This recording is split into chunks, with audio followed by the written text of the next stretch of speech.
Hello everybody, welcome to the top 5 tips for the side quest this month.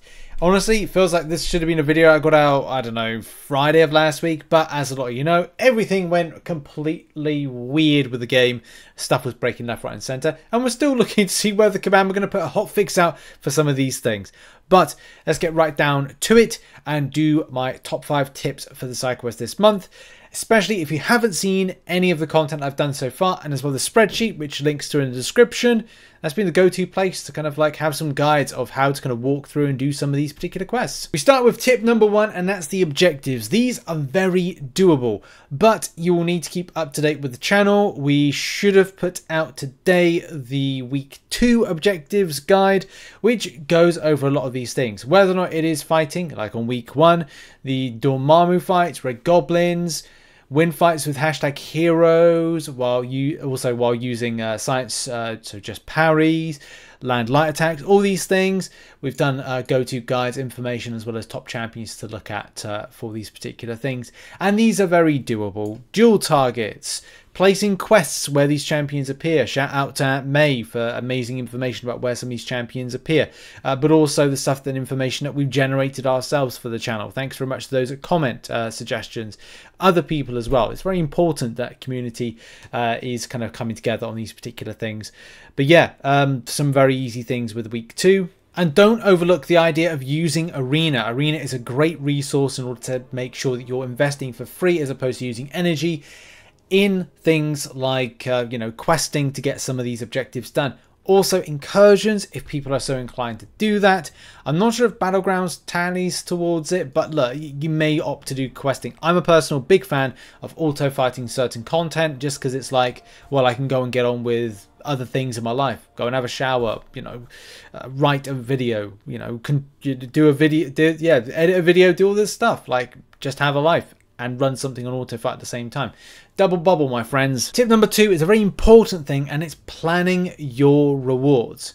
One thing you might overlook this month is a lot of the quests and things that are going on. Whether or not it is, as we said, the objectives, where there are selectors, but they're very much progression based.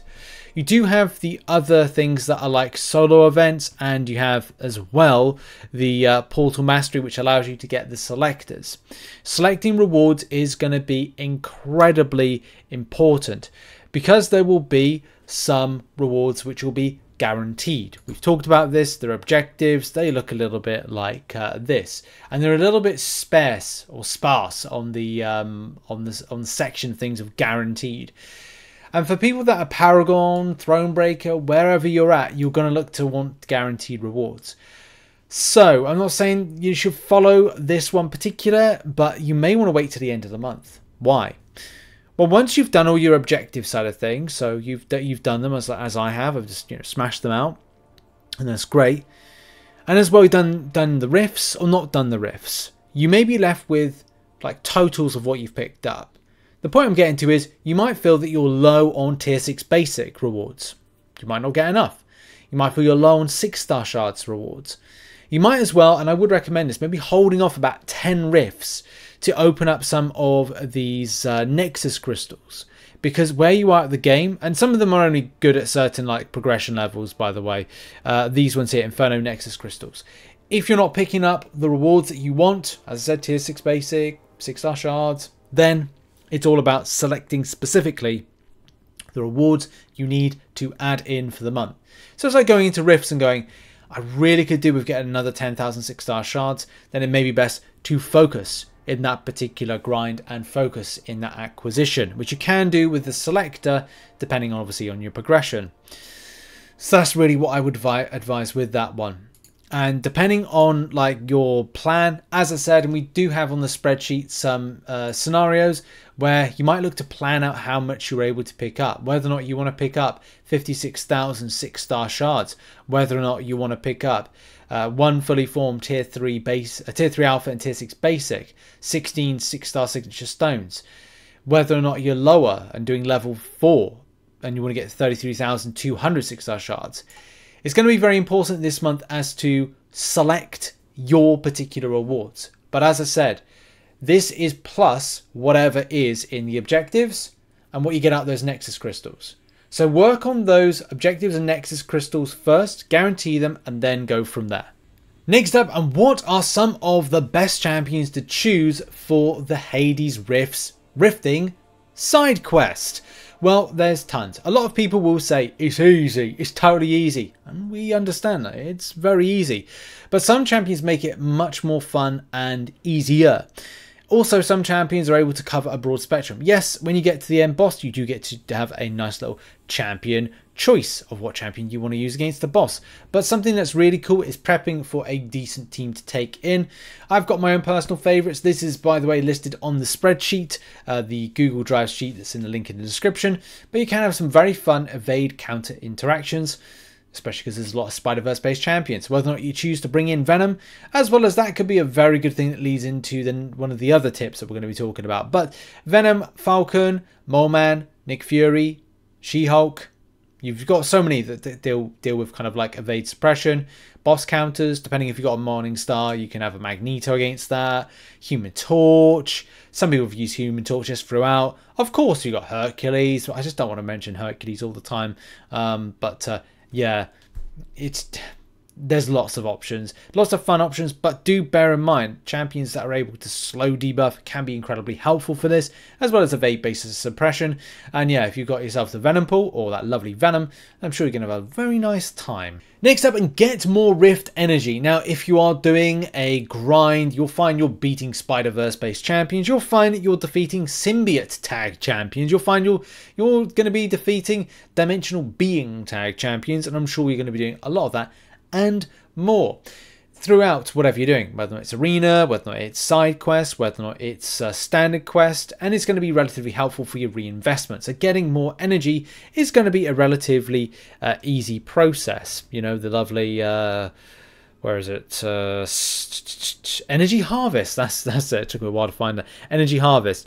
Look, I've picked up 651 points. Did I need that? No, I did not need 651 points, especially because the last milestone, you know, is just 14. So a lot of people are smashing it out regardless, but do bear in mind at the moment there is a quest currently going on. So it may be best for the last tip, which, you know, we'll kind of combine, I think, this into like tip number 4 and tip number 5. It's kind of like, well, do swinging into summer. You Spider-Verse champions, defeat Spider-Verse champions. It all works out very nicely to get some stuff. So yeah, you can go to the various locations. I've put an option of a 3-star Spider-Man 2 energy in the Road to Labyrinth 2.3. There's also in Road to Labyrinth 1.3 a Spider-Man for 1 energy, a 2-star version. A Dimensional Being Ghost Rider, which is 3 energy act 1.6, and also going into what is part 1 and part 2, this the 4th and 5th tip, which is combined because there's other places to go. You can go to act 4.4.1, if I can get across, there we go, 4.4.1 for a 4-star symbiote Spider-Man. That's a good option right there.